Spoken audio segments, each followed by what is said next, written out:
is our Moore number 3 jig grinder. Chris is going to come in close, showing you original flakings where the head travels up and down. On this machine, it's hardened and ground ways, which are in nice shape. The table is still nice.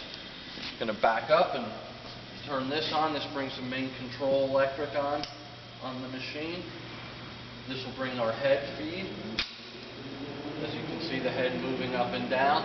This controls how fast. So if you move that, it's quicker or slower. This button will oscillate the head. We'll bring that on. There's your oscillation of the head. This will speed it up or slow it down.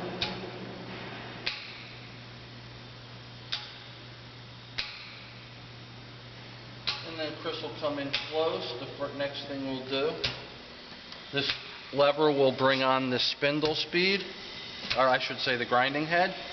And it's a 40,000 RPM head.